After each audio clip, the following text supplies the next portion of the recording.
Greetings and 90s nostalgia, salutations, comic book conversationalists. This is once again Comic Book Hangover. My name is Scott, and boy, we got some good stuff this week. I got some good stuff this week, a book I've been waiting for a while, and I'm happy as hell that it's finally here. So let's just jump into it. First of all, I did get one of these things here. I don't know if I'm going to read it. I'm not much of a DC reader. A lot of it has to do with the fact that every so many years, DC seems to reboot their entire universe. So everything that's happened before seems to be just pointless. So I figure, what's the point in getting into anything DC when it's just going to be reset a few years down the road and everything's going to be negated? So it's one of the major factors that prevents me from even really checking out much of what happens in the DC universe. But they put out this Dawn of DC primer. This is for, I guess, for people like me who don't follow and don't read DC. This is basically their DC's Dawn of DC. Should call it the we screwed everything up again, started it all over. Nothing that came before really seems to matter. But here's a lame attempt at trying to help new readers and established readers to figure out what in the hell is going on in our universe for the next couple of years. So blah. I may look through it. I don't know. Like I said, I'm not much of a DC reader. Don't really care much for it.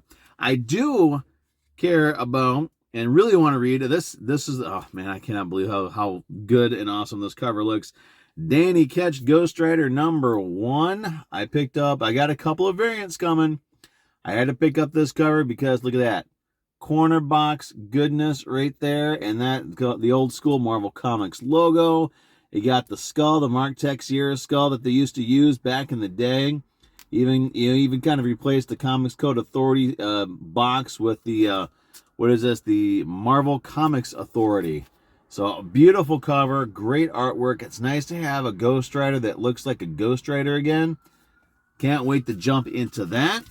I also picked up Spider-Man 2099 Dark Genesis #3. This is I guess legacy numbering number 95. This is the first appearance of a new Punisher 2099, so that's going to be fun to check out as well.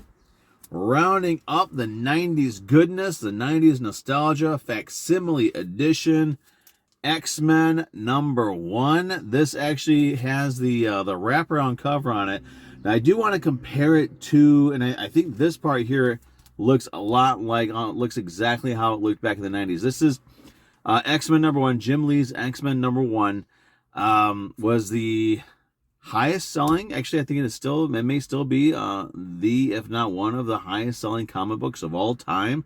But you had 4 covers. They had different parts of a scene, and then this one came out which had everything in a gatefold. You could kind of see how that front cover there is kind of folded in a little bit, and you can see part of that first page. That's because this part is folded over or folded under, and on the back you open up the cover, unfold this way, unfold that way, and you have a double gatefold cover. I checked it out at the comic shop just because it's been a long time since I'd seen it actually in person. Absolutely love it. It's awesome. Moving on, sticking with facsimile editions, and I really hope this is not, I hope this is the first time they've put this out, because I'm getting a little annoyed with Marvel and to some extent DC putting out the facsimile editions and then months later re-releasing those same facsimile editions when there's so many great books that haven't been put out. I mean, I would love to have, and they should have done this last year when they were making a big deal about the Year of Vengeance, Ghost Rider's anniversary.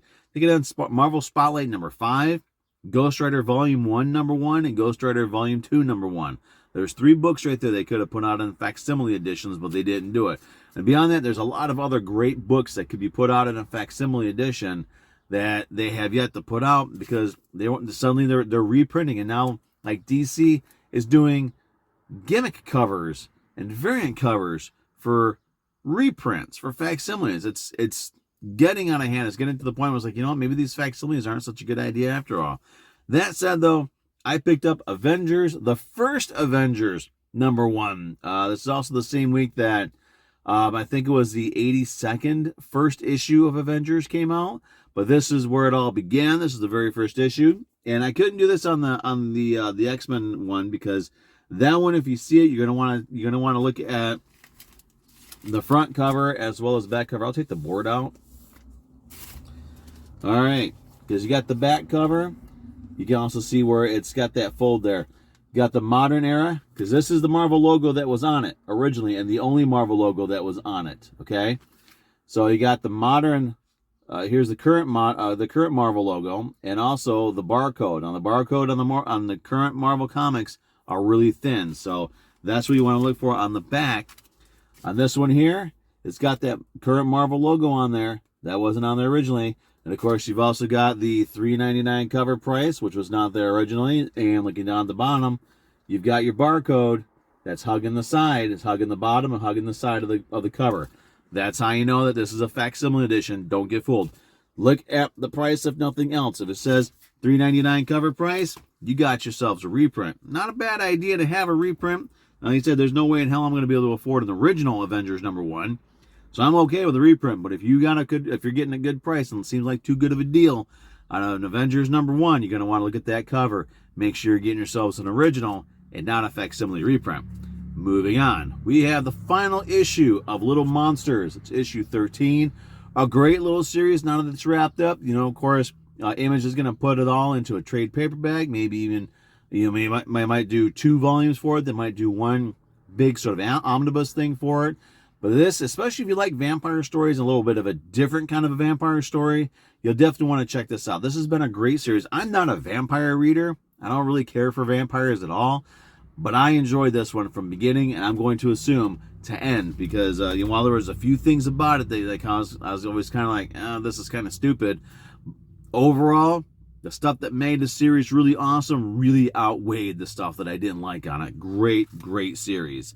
Now the last 2 issues, some lady comics, well, some gorgeous ladies in comics. We've got Elvira in Monsterland #1.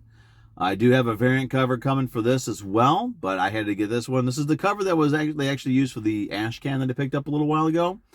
What the hell? Why not? I'm also going to get the photo cover. I'm going to start getting the photo covers for all the Elvira books that come out from here on in. Actually, I've been getting them for a while, so from a while on in. But there you go. And this is one of those books I picked up just because I liked the cover. I'm not intending on getting this series as a regular thing. I might flip through this. I don't know. I haven't decided yet if I'm going to flip through it or not. But I had to get this one here. This is the J. Scott Campbell variant for Maleficent. And I got to tell you, to be quite honest with you, this looks way better in person than it does in any picture. And I can pretty much guarantee it's going to look better than how it's going to be represented in the video here. This is a gorgeous cover, and I like how they really kind of minimalize. It's not a virgin, but they minimalized everything here on the bottom, so you could just take a look at that. That is a gorgeous cover. J. Scott Campbell really knocked this one out of the park, as he usually does. So there was all the books that I picked up this week, and as far as the cover of the week goes, I'm sure it's going to be a foregone conclusion. There's no debate. There's no second guessing. There's no thinking about it. It is Danny Ketch Ghost Rider #1. Now they also put out some of those specialty comic book boxes, the short boxes that they've been doing with the artwork and stuff on it. They put this on a series of those boxes. I'm going to get one of those as well, because I have 2 of the previous Ghost Rider short boxes, and those are full. Those are packed. So when I get those out of storage, I want to be able to spread them out a little bit. So I'm going to get one of these boxes so I have more room for my Ghost Rider comics. So I have a lot of Ghost Rider comics. I love the character. And I also grabbed the poster of this, which a week or 2 ago in a video, I had that. I showed you guys that. I kind of showed you the picture of it. But this is what the poster looks like, and I cannot wait to have that up on a wall. It is gorgeous. It is beautiful. It's got the corner box. It's got the old school Marvel Comics logo. And it's written by Howard Mackie, the guy who started the whole thing, whose idea was to bring this Ghost Rider into the fold. It's beautiful. I cannot wait to check this book out. So I'm hoping that my excitement and my self-induced hype isn't let down at all. But I mean, Howard Mackie, he's a guy who gave us the Danny Ketch Ghost Rider. So if anybody can do it, he can do it. But there we go. Those were the books I picked up this week. It was a great week. I think next week is going to be kind of a small week for me, so maybe a short video. I don't know yet. But there you go. That's what I picked up. I hope everybody else had a great new comic book day. A lot of great books came out, some beautiful reprints, some awesome first issues, some milestone issues. Fantastic Four had their not their 700th consecutive issue, but the 700th issue that carried the Fantastic Four standalone title, I believe, just came out this week. A lot of great variant covers for that as well. So definitely, if you haven't made it down to your local comic shop, you got to get down there. Some great books. Check out something new. I may check out that Maleficent. I may enjoy it. I might end up reading it for a little while. So everybody out there, have a great weekend. Have a great new comic book day. I hope you had a great new comic book day. And I will see you all next week with another batch, probably a short batch and a short video talking about some great new comics. Have a great weekend, everybody.